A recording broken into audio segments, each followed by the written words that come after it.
Hi, everyone. This is AJ Woodhams, host of the War Books podcast, where I interview today's best authors writing about war related topics.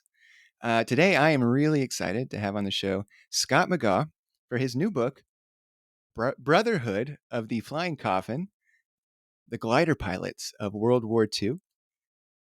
Scott is a veteran journalist and the published author of several books, including Midway Magic, which became the basis for the History Channel show Hero Ship, the USS Midway. Scott has also served as the founding marketing director of the USS Midway Museum in San Diego. Scott, how are you doing today?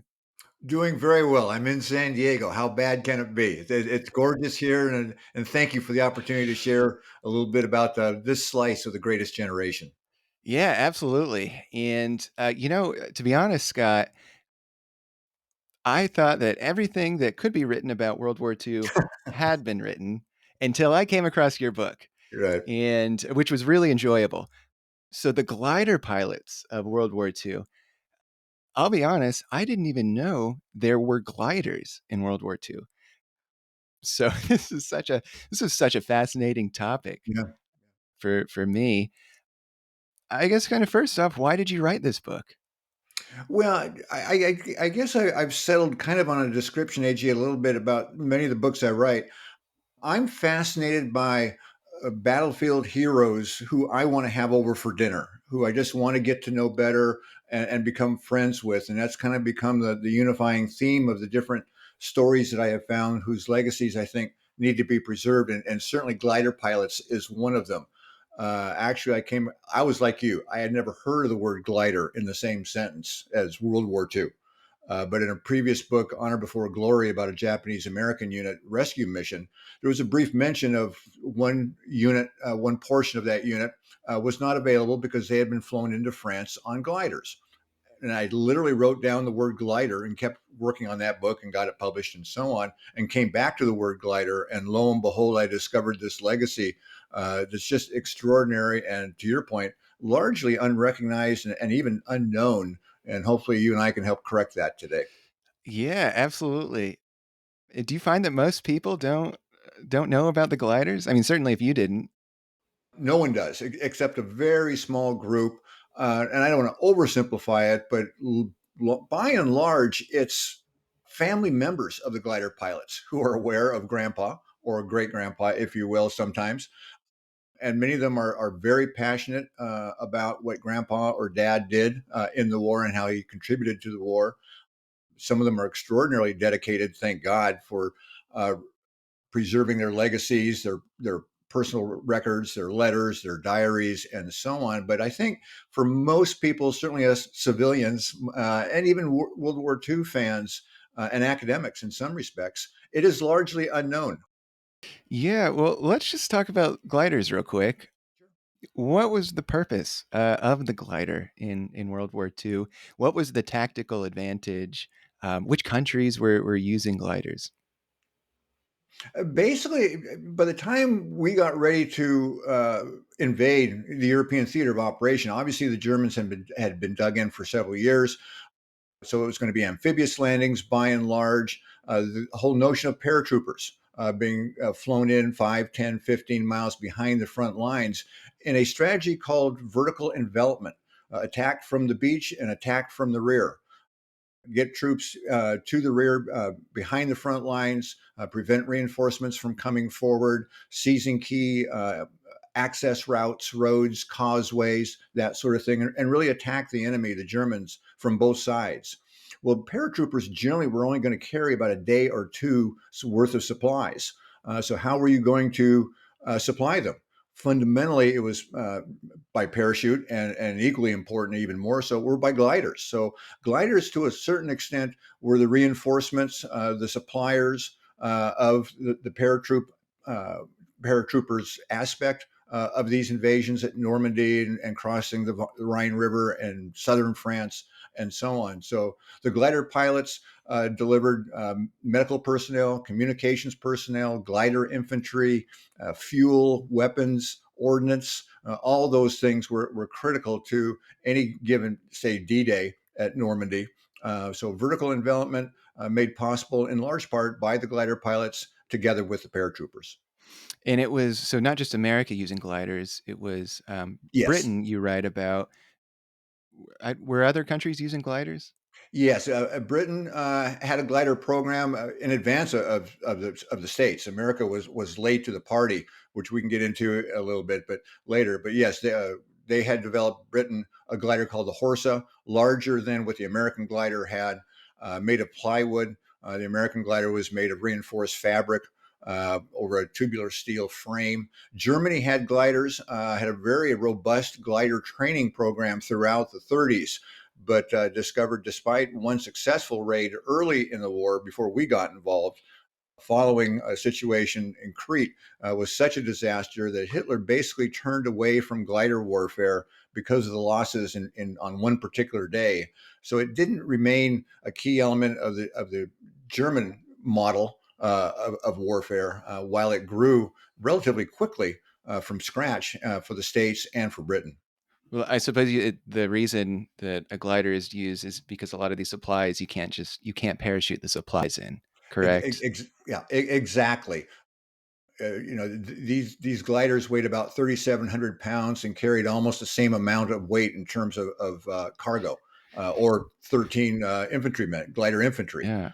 So Well, yes, they were able to, I think, land in some respects more reliably, although that was an issue, both by parachute pair drops as well as gliders, weather and the fog of war, some of the variables that would take place that we can get into a little bit. But fundamentally, the idea was to get them down on the landing zones, which was usually very, very close to the drop zones of the paratroopers, to get them rearmed, resupplied, to carry the fight to the enemy from the rear.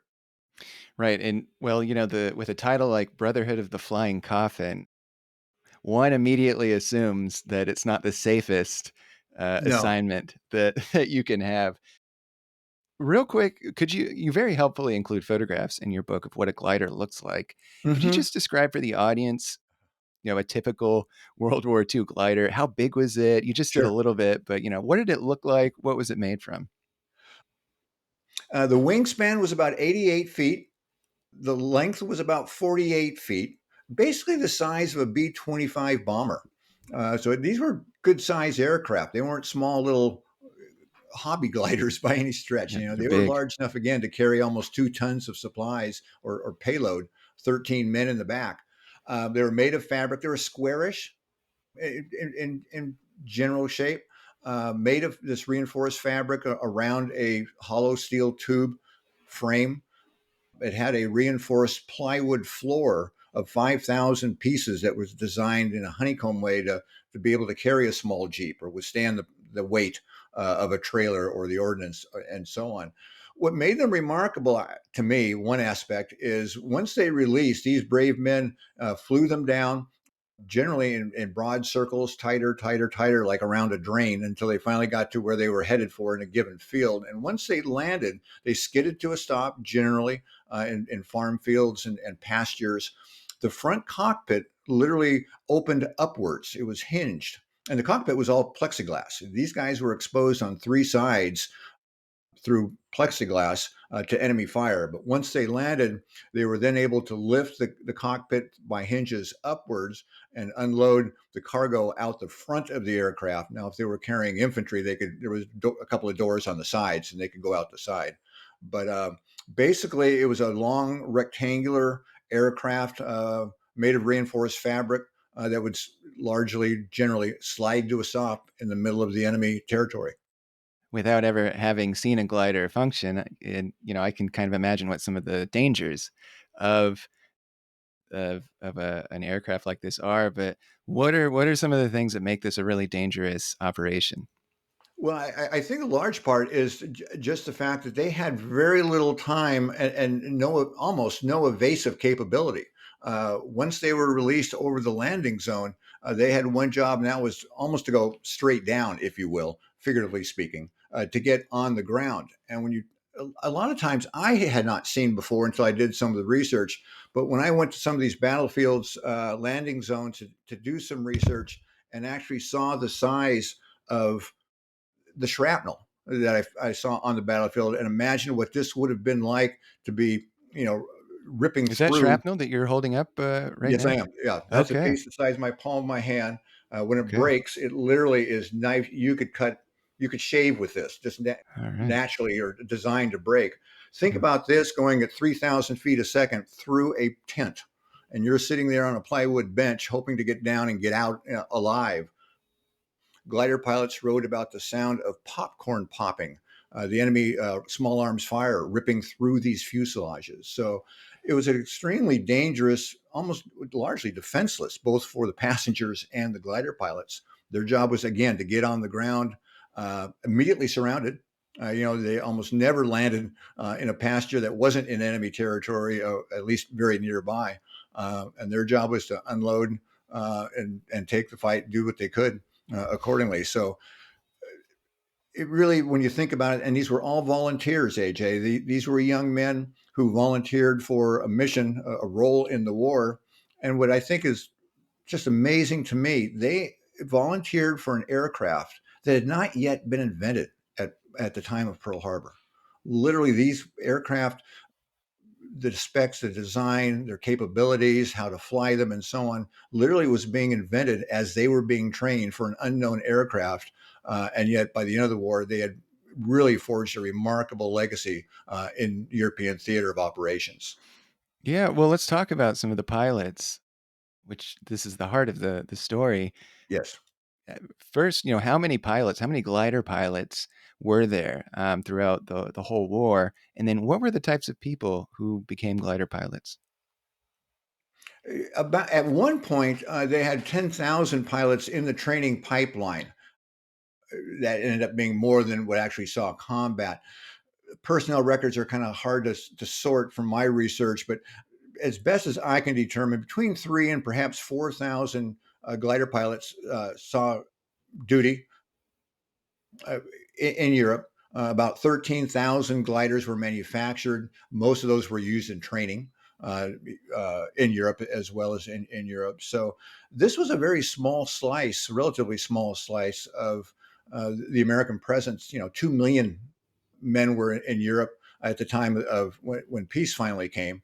We're talking about 4,000 roughly glider pilots who actually participated, were part of that force. So their legacy in only 5 or 6 missions and only about 10 months of the war is really remarkable and outsized in many ways for the number of men, the number of volunteers, and how they contributed to some of the major operations in Europe.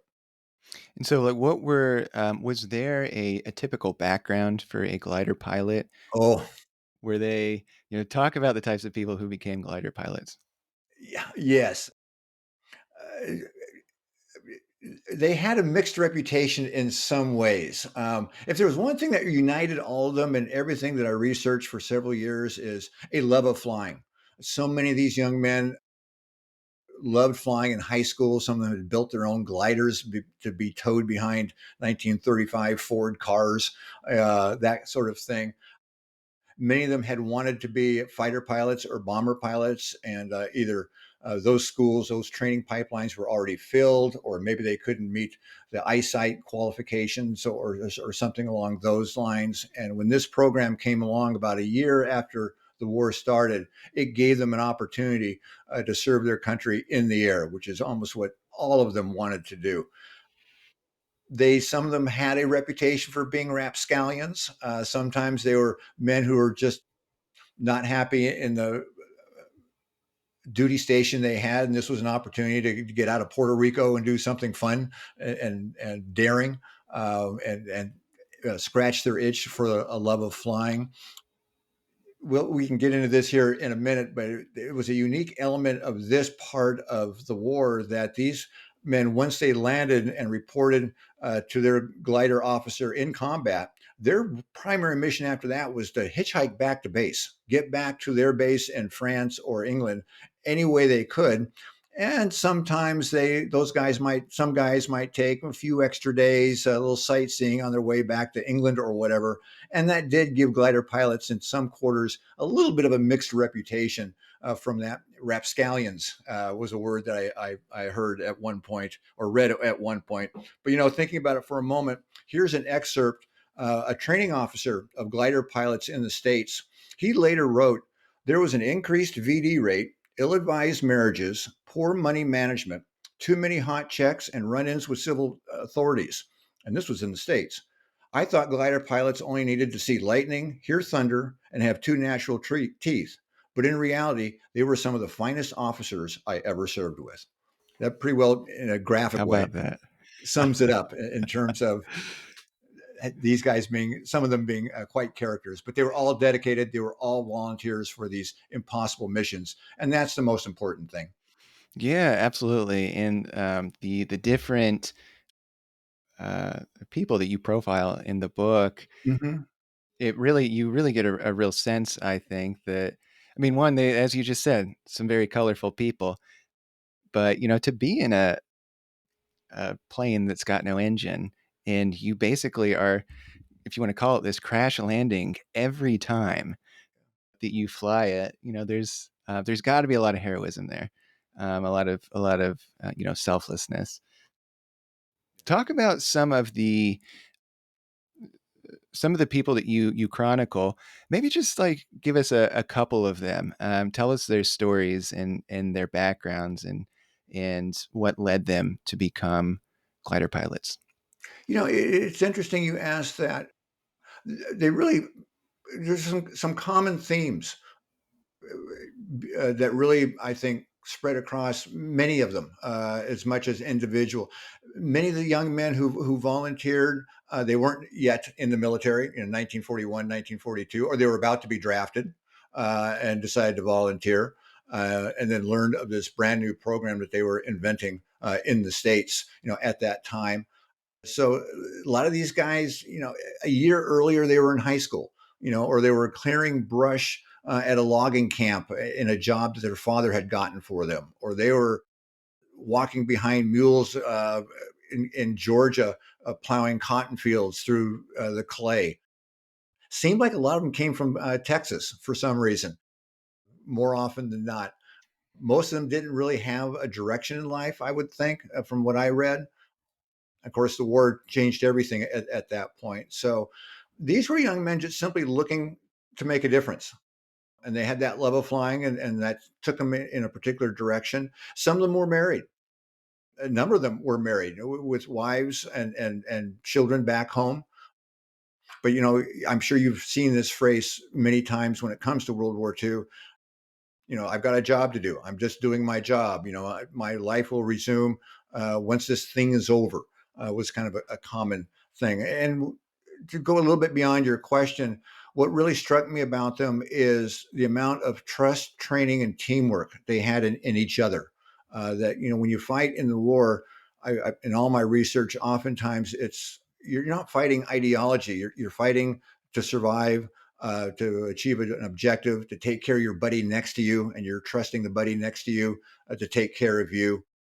Those are the kinds of things that really struck me in reading their chronicles and their life histories and so on. They were, in some ways, average Americans doing extraordinary things in a time that, and in a way that you and I can't begin to imagine. The history is so, of course, Pearl Harbor is attacked December of 1941, and the first action that the glider pilots see is the invasion of Sicily, Right. which is about a year later, I think. Uh, 2 years later, 2 years 1943. later. Yeah. Talk about then. So, like, talk about the build up for the glider pilot program.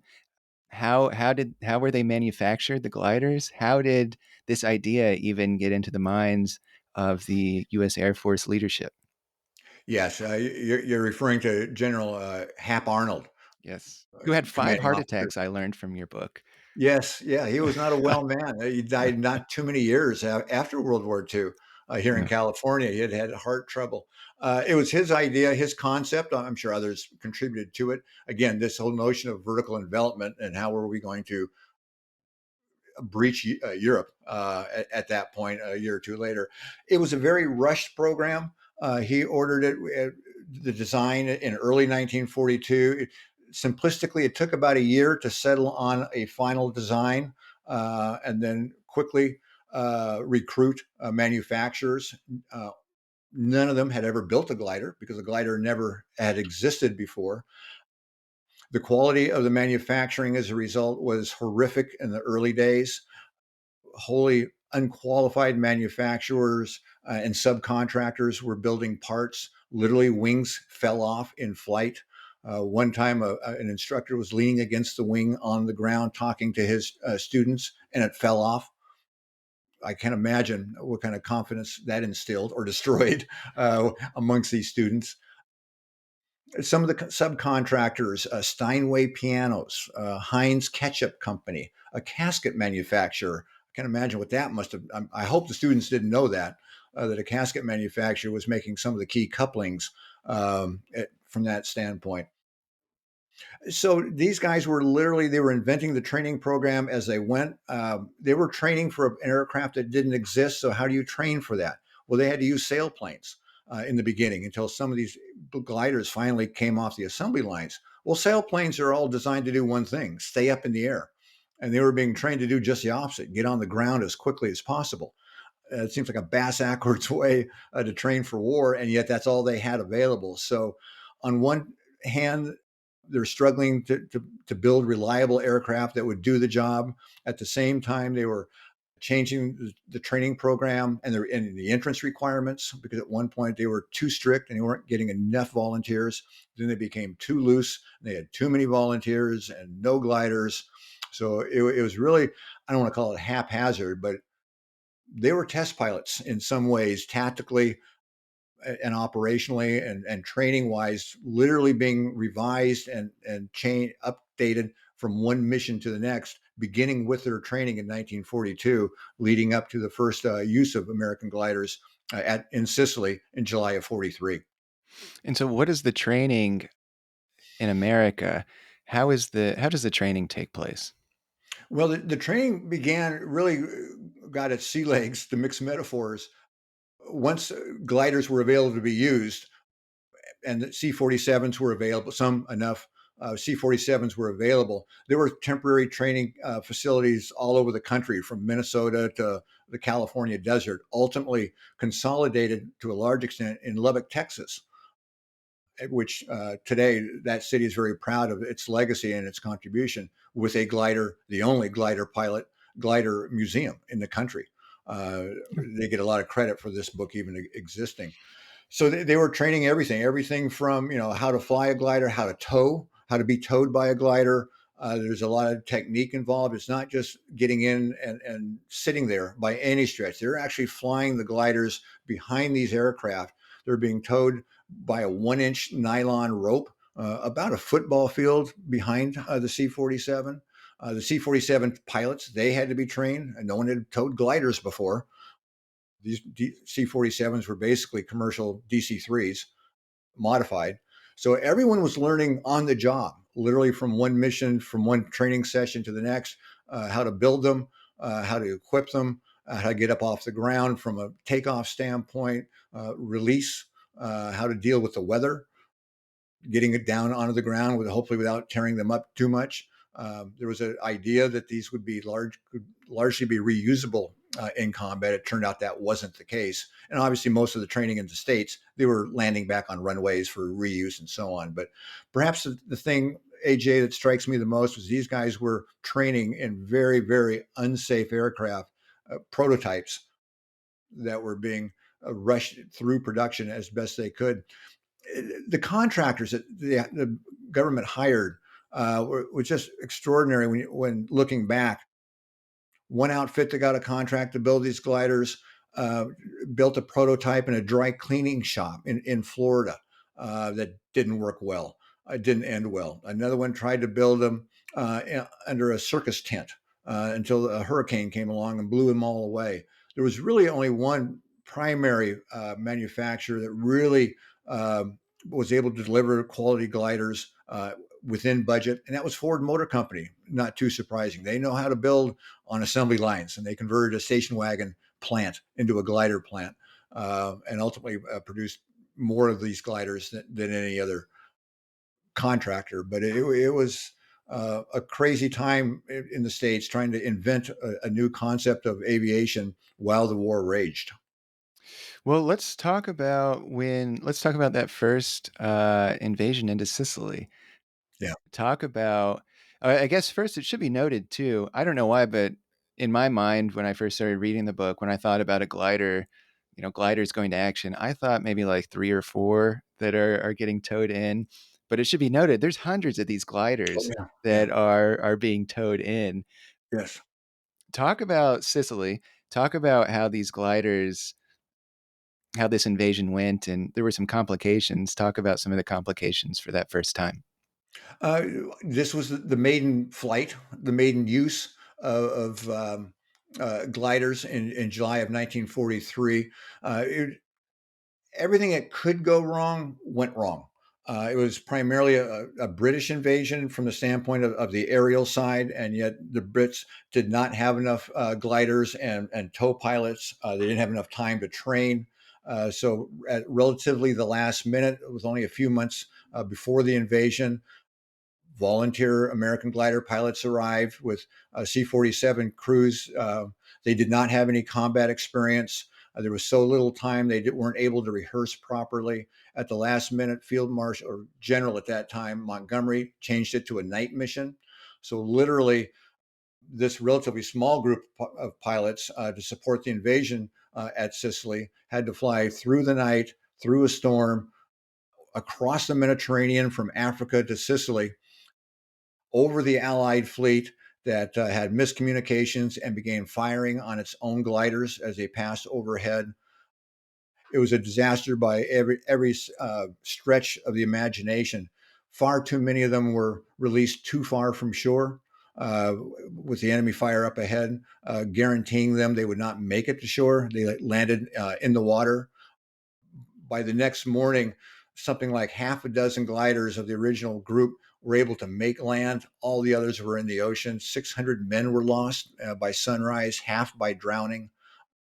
It was a disaster by every standard, to the point that General Eisenhower questioned whether large scale airborne operations were even feasible. Just too many variables, too much resources involved. But fortunately, in a sense, that's 1943. Normandy was 10 months away, 11 months away, and they had some obvious time to learn their lessons, conduct the postmortems figuratively and literally. And the next real mission became Normandy, which was a significant success. One of the things I found that was very interesting was the tension between the gliders and the airplanes that were towing them, because the airplanes that were towing them were the ones that could kind of call the shots. And I think they were like, well, we're going to let these gliders go early because we got to turn around. And the glider pilots had no choice because, of course, they don't have an engine.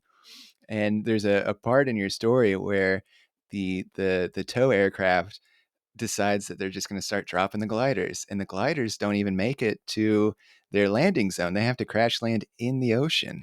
Yes, that was heartbreaking to research that and see the reality of that. And the glider pilots had the option to release as well, and they did in subsequent missions. When necessary and when circumstances dictated. But yes, I think the key point you're making, and certainly I discovered in the book, is these glider pilots put their lives and those of their passengers in the hands of these tow pilots, and who were equally as green as the glider pilots were early in the war. Some of the glider pilots from the Sicilian invasion harbored grudges against the C-47 pilots for years after the war. That, my word, they chickened out and released us way too early when they saw enemy fire for the first time in their lives. It might be some merit to that. Who am I to judge by any stretch of the imagination? Um, so yes, again, getting back to trust, training, and teamwork. The other thing I think, AJ, that has struck me about this kind of a story is these are all strangers to a large extent. Yes, the glider pilots trained together and that sort of thing, but they weren't best friends with the C-47 pilots assigned to their glider on a given mission. In some cases, Sicily was one. The glider pilots didn't know who their co-pilot was going to be until they walked up to the glider half an hour before departure, before takeoff. So a lot of times people don't realize how much of war is fought between and among strangers in many ways, beyond the guys that you trained with, of course, and from that perspective. And that certainly was evident in the Sicily mission. Well, what were some of the lessons learned after this initial, it wasn't a failed mission, but after this very complicated mission? Command and control immediately comes to mind. Communication, because these guys we're not flying in a vacuum by any stretch, not just the enemy, but flying over Allied Normandy, flying over the invading Allied fleets, making sure that approach corridors, Allied enemy Allied fire, was suspended if they knew the gliders were coming through, along with the paratroopers. Many of the lessons, though, every mission had, it seems to me, came away with different lessons, and it's because this was being invented from to a large extent from one mission to the next. So I think from a Sicily standpoint, there would be a little bit more, but night missions were generally considered too dangerous, too many variables. It became clear that more training and ideally at least one full scale rehearsal before the mission would be critical, especially the larger ones that were to follow. Uh, I think the takeaways from Sicily were simply that there are so many variables involved. It's so complex. There are so many resources and so many different units involved that more preparation, more training, more command, more communication and control is far was greatly a higher needed to be a higher priority than that first one demonstrated. And in some of the research that you did, and some of the interviews from the pilots that you discuss, how did they feel about this program after this very kind of botched mission? Were they like, you like, we're not doing this again because this is suicide? Was there a lot of pushback? What was the feelings of some of these pilots after Sicily? That's an interesting question. I didn't see much at all after the Sicily disaster that, oh my God, what the hell are we doing here? I don't want to do this. That was still at a time when they were still really ramping up training and recruiting and that sort of thing back home. And also remember, a lot of this detail isn't necessarily in the next day's newspaper back in the States. Uh, uh, some of the reports were, I remember now, some of the articles in Stars and Stripes and so on following the Sicily mission for quite a while bore very little resemblance to what really took place. The media was very much controlled. There weren't embedded reporters like we have today and that sort of thing, other than Stars and Stripes. And they were of a different breed than reporters today. So I don't know that there was a whole lot of pushback or, oh my God, what have we gotten into in real time? Because I'm not sure glider pilots were that up to speed on what had happened real time. Well, let's talk about in 1944. Let's talk about the invasion of Normandy, because this is where the glider pilots, there's some adjustments that are made after Sicily. There's more training that takes place. Talk about the gliders in Normandy and what their role was. Yes, this was the first real mission, real mission, if you will, from a glider standpoint. And their mission was what I was talking about a little bit earlier: get 6 to 8 miles inland, get to your landing zone, get down, and fundamentally resupply the paratroopers, and join in combat as necessary. But their primary mission was to deliver. The challenges were a little bit different this time because now we're talking about hundreds of gliders coming in from England. That's a long flight across the English Channel. The choreography was always a challenge, starting with Normandy. Oftentimes, they would have the flights of gliders too close together, and by the time they got over the landing zone, they were on top of one another, and that created a lot of chaos in Normandy and in subsequent missions. When the first 50 C-47s were slowed down a little bit, here come the next 50 right behind them. Well, what do? They generally will slow down and go a bit higher, so you start stacking up. And one of the things that really struck me, AJ, is okay, all this training, we're going to release you at 600 feet or thereabouts. Many glider pilots later wrote about being released at 2,000 feet, or even higher. Now you're up in the air for several minutes under enemy fire after flying across enemy territory. And of course, they want to get down as quickly as possible. So their role was to support the troops coming ashore, where I think it was 101st, if I recall correctly, where the glider pilots provided support. The troops coming ashore had a far, excuse me, less casualty rate than those troops coming ashore that did not have airborne support. So it proved to be effective. But both paratroopers and gliders, a big lesson there was you don't get down in your landing zone that they have on the books when you first start. Many of them were spread out far more than what the generals and the fighting troops officers would have preferred or needed. They were that was would be a challenge frequently throughout the rest of the war, but it was a success. Obviously, Normandy succeeded, and the glider pilots played a key role in that. Yeah, and also too, so a lot of the gliders, so on D-Day, obviously the paratroopers are they're dropping in. The gliders aren't. Are there a lot of gliders on D-Day? It was my impression that a lot of them came after D-Day. There were 6 waves of gliders. I think it was, 2 waves of 50, at sunrise or even a little bit before sunrise. Another 2 waves later in the evening, and 2 more the next day. So this was a Okay. 2-day mission of 500 gliders, 1,000 glider pilots, dwarfed what had taken place at Sicily. So this was the first major use of gliders over a 2-day period.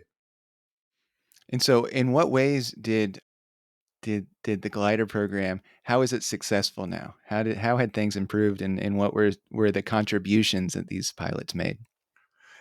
They demonstrated that it was now feasible to deliver troops and supplies relatively reliably, not at ground zero, but certainly for the paratroopers and the advancing troops. They were able to land within their landing zone or close to it. And a lot of people don't realize when you talk about a landing zone, it's actually a group of maybe 200 fields all in a 1 or 2 mile radius, kind of a thing. You have to pick a spot to get down, but your assigned area would be considered the landing zone. So it demonstrated the viability of supply from the rear or in the rear at the time of invasion, not as quickly and as concentratedly, if there's such a word, as the war planners would have liked. They learned other lessons. The field intelligence for the airborne was generally considered very poor after the fact. The photographs that were taken, the recon photographs, were taken at midday in advance of the invasion. Um, Midday means that you didn't show the shadows of the hedgerows that everyone thought were hedges. Turned out to They're be actually much 30, 40, bigger. 50-foot trees, Yeah. making getting down inside a small farm field even more difficult. Some of the communications in terms of some glider pilots felt that they were misled as to the risk of what they were about to embark upon in hopes of building up their morale. Many of them said after the fact, just tell us what's going to happen, and we'll deal with it. But if, some of the recon intelligence was considered very faulty or inadequate, and that would be something that would have to be addressed in future missions. Yeah, and you include also too some journal entries from some of these pilots Yeah. who felt that it was very chaotic, and you talk about how the commanders don't the pilots felt like the commanders didn't understand the on the ground situation, and that 5 minutes on the ground could teach them more than a year's worth of training. Well, what were some of these feelings that the pilots Yeah. had? That's a great question. And it was a real, not a mixed bag, but this was their first, for almost all these men, this was their first time. This is their first missions for a tactic that had never been flown before. So everything was foreign. How difficult it was, that you're not going to be released at 600 feet where you'd been training for 2 years. You're going to be released at 2,000 feet, and you had not been shot at with this shrapnel, shredding. your co-pilot, and that sort of thing as you're trying to get down. Suddenly learning that you've got to watch out for the other gliders to make sure there aren't midair collisions because three gliders are heading for the same small farm field. Obviously, once they got on the ground, they had not experienced live fire from the enemy, surrounding them, or having to deal with wounded glider infantry once they were on the ground. Many of the passages that you read in the book talk about what it was like after they landed. In terms of finding a ditch alongside the farm field and dragging your buddy to it. The fact that these aircraft were flammable, you had to be careful about getting away, quickly because the right kind of phosphorus rounds, these aircraft would burn up and potentially explode, depending on what their cargo was, or what their payload was. So uh, all these things happened real time that really I'm not sure you could possibly train for between the Texas prairie and Normandy's farm fields. What Things was like the what was the casualty rate for these pilots? not as bad as I would have thought. At Normandy, the casualty rate was about 16%. As you may know, these number statistics can be wildly variable when you read the records. What a troop carrier might narrative after a mission might say could be significantly different than what the statistics are a couple of years later. But fundamentally, glider pilots suffered about a 16% casualty. By comparison, paratroopers closer to 40% in what they endured side by side in a way, kind of thing. So I think there are 2 points to be made. Given what the role of the gliders and their mission was, I'm surprised they didn't have a higher casualty rate because they were so exposed literally and figuratively. And the other thing is, we talk about the Flying Coffin, which in many ways you could make that argument. These aircraft actually were remarkably sturdy for something that had just been invented 18 months earlier, and with minimal test flights, if you will.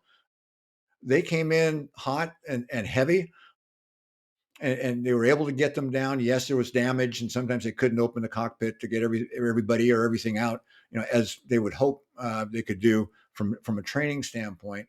But these were remarkably sturdy aircraft, even though they couldn't be used a second time, and were able to deliver the pilots, the infantry, and the supplies reliably once they got through the horrors up in the sky. Well, and were some of the casualties, was it mostly getting shot down, or was it mostly just the dangers of trying to land Oh, these things? that's a great question. Honestly, I don't know. It'd be both. I would guess from everything that I've written, I'm not sure. There are so many reports of glider pilots being shot and killed on the ground Yeah. once they got free, or literally they slide up in their glider up to face to face to a German machine gun nest, and they never got out of their I front guess it's seat. hard to know, in the Right, if you're shot in the air, if you're shot, or if you right, crash land or and yet, something. yeah, and yet there were many who were also shot down. The C-47s, were shot down. There are reports of gliders being hit and crashing, but I honestly don't know the split. I'd almost guess half and half just from everything I've read, but that's off the top of my head. Well, what are so the would you say that the gliders, would you say that this was a successful mission for them with Normandy? Yes. Yes, So Normandy, absolutely. There were still things to be learned. They couldn't deliver quite as precisely on the ground as at a spot in the ground, as they would like. A few things work out that way in war, but it absolutely validated the use of airborne paratroopers and certainly gliders, and they played both, and certainly gliders played an increasing role a little bit later in southern France and then Market Garden and throughout the war. yeah, we'll talk about the rest of the glider pilot involvement in Europe. What are some of the bigger battles they're in? Sure. Basically, they forged an amazing legacy of success and contribution to victory in only 10 months, starting with Normandy. And that surprised me that how quickly, from 44, the war was over in 45. So you start doing the math. after chronicling their contributions with Operation Dragoon. Only 2 months later, in '44, the invasion in southern France to create the giant pincer movement, if you will, from the north and south. Again, a long haul across the Mediterranean, but increasingly more reliably successful, with things still to be learned.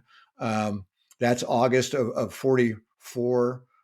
Literally only a few weeks later, Market Garden, Operation Market Garden in Holland. A massive, these are getting larger and larger. Now you're talking north of 1,000 gliders and pilots.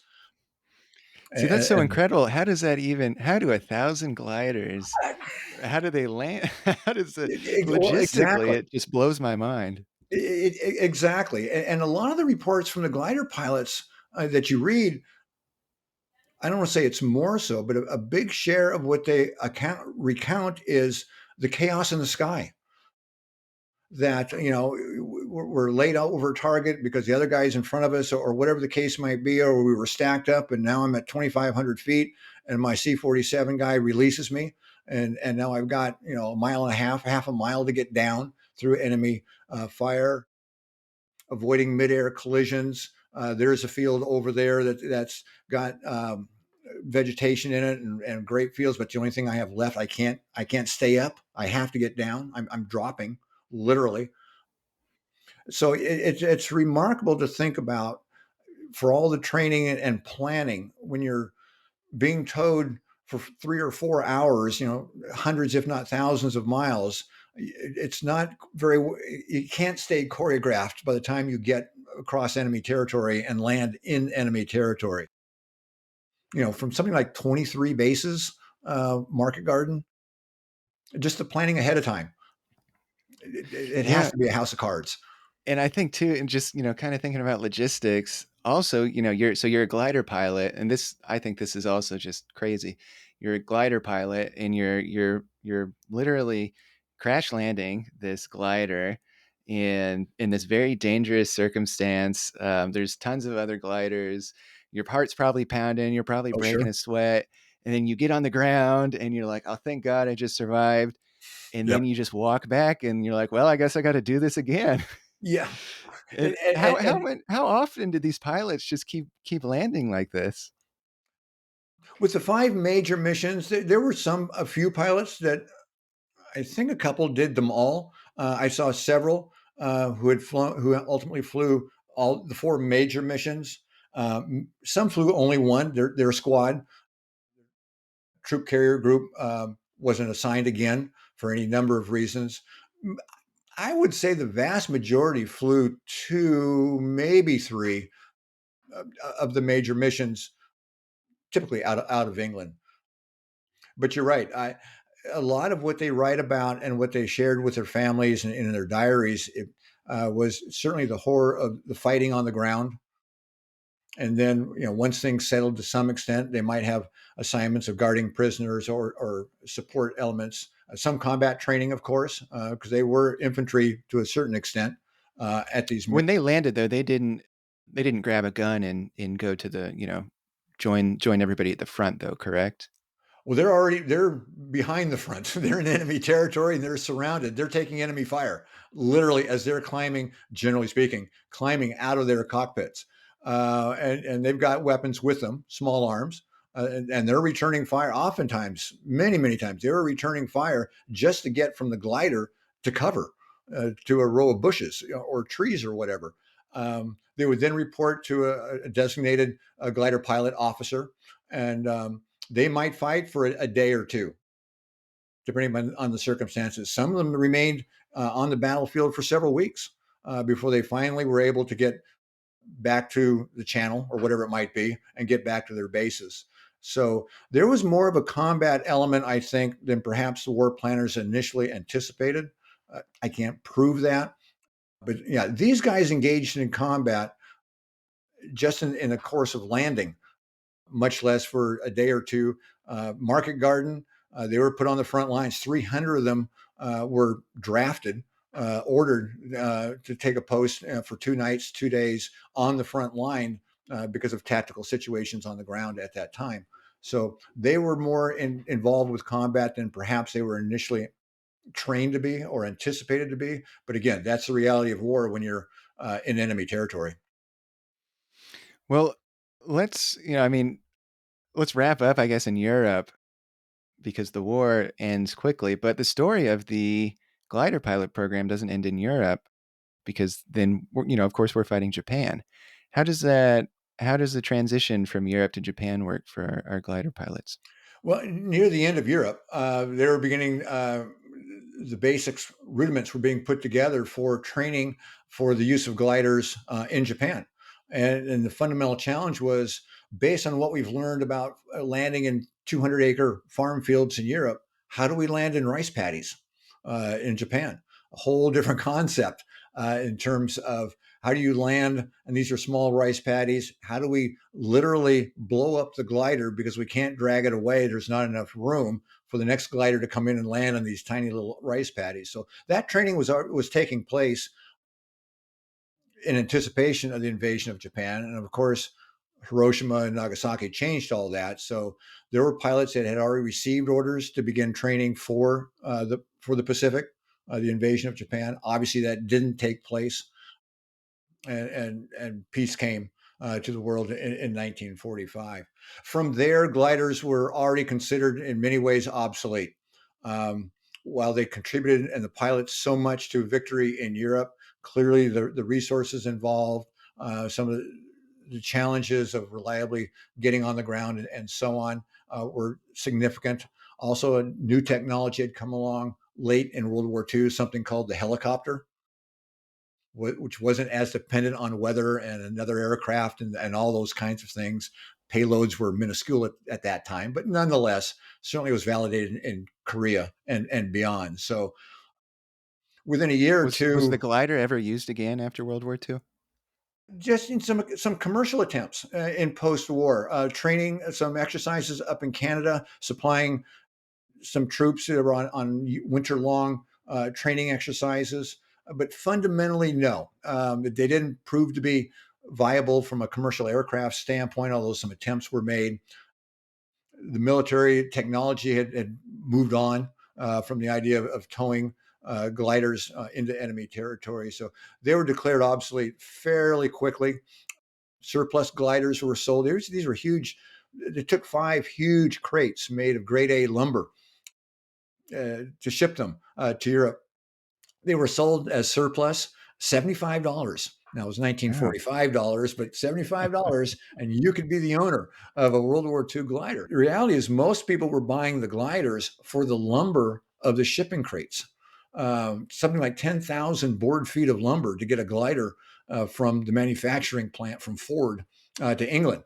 And that's enough to build a family room, a small addition, a deck, a barn, maybe all of the above. Their parts were scavenged in Europe during the war and afterwards. Their metal frames were used for cattle feed bins, and their wheels were used for farm carts and that sort of thing. So basically, they were scavenged and sold to the scrapyard, if you will, put on the scrap heap post war. Very few, if any, that I can recall were reserved for future museums, um, unfortunately. But again, fortunately, we do have the Silent Wings Museum in Lubbock, Texas. The National Glider World War II Glider Pilots Committee, they've done a remarkable job of collecting these glider pilots' personal legacies, recollections, and documents, and so on. So we do have their legacy. We do have their archives in Texas. well, why do you think the story of glider pilots in World War II has largely been forgotten? Well, I think there are a couple things. One, when I read some of their accounts after the war, they felt like they were neglected and overlooked by the military. Were they part of the army or were they part of the Air Corps? I remember one man writing that we thought we'd get our awards and recognition from the Air Corps. The Air Corps thought, well, we're really part of the army, and so we were just kind of fell between the cracks, if you will. Movies and books have been written, obviously, about the paratroopers and that part of the airborne legacy, and deservedly so. But it just hasn't been some, and they disappeared, as quickly as they appeared, during the war. I mean, they were gone within. They didn't fly in the states or whatever. And I think the other part is it was a relatively small group of American heroes, in my view, 4 or 5 thousand who saw combat in glider missions, rather. And they, like most of the greatest generation, they came home and almost as quietly as they entered enemy territory, re-entered private life and didn't share it. My dad was in the army, never said a word about World War II. That was something my mom told us we don't talk about at the table. Okay. And understandably, with all due respect. And I think these men just went about their business. They went on to become map makers and bankers and farmers, and just like everyone else from the greatest generation. And it was just a small slice of their legacy. It's just, unfortunately, to some extent, been overlooked. Well, what are you hoping that readers take away from your book? Wow. The thing that AJ, the thing I always, almost all these World War II books that I've written, is how to have faith in every generation that when our nation calls, young men and now women will step up and bear the burden, carry the burden for us. I've been involved with the USS Midway Museum for many, many years. And I remember one time a World War II veteran saying, after a man had thanked him for his service and greatest generation and so on, he turned to me and said, I'm tired of hearing that. I said, John, why? He's just thinking, I know he meant well. But he said, we weren't the greatest generation. Every time our nation has called on a generation to step up in uniform, we've done it, politics notwithstanding, and that sort of thing. And I think that's something that always inspires me when I come across some of these unsung heroes, and hopefully shine the light on them of appreciation and just recognition that, here's one more example of young men, young fathers, sons, and husbands who are willing to put their lives on hold and risk their lives for an aircraft not yet invented. I find that just so inspirational. And it's really, I think, part of a continuum to the 1% of Americans who serve our country in uniform today. One of the things when we think about recognition, the general public doesn't know much about these heroes, in my view. But in some ways, the military knew then just how remarkable these heroes were and their contributions. They earned an air medal, the equivalent of a Bronze Star, every time they flew a combat mission. By contrast, bomber pilots required 5 missions before they would earn, and deservedly so, an air medal. Fighter pilots, 10 missions. So that begins to give you a sense of the dangers that these glider pilots faced, from the standpoint of they were receiving a medal for bravery every single time they took off and headed for the battlefield. Oh, wonderful. Well, Scott, we'll end on that high note. Thank you so much for My coming on my pleasure. show today. This has been such an incredible conversation. If folks want to find you or follow you, are you on social media? How can people follow Yes, you? yeah. I have a website, www.scottmcgaugh.com, a couple different Facebook pages, but Scott McGaugh Author is the one where I really focus on this story, the Brotherhood story, and things that are not in the book. There's just too many things to get in, and some of my other books and the ones that are planned. So scottmcgaugh.com and Scott McGaugh Author on Facebook. Wonderful. Well, Scott McGaugh, Brotherhood of the Flying Coffin, the glider pilots of World War II. Go buy a copy. Go check it out from your library. It's a story worth reading. And Scott, thank you so much for your time today. My pleasure. Thank you, AJ.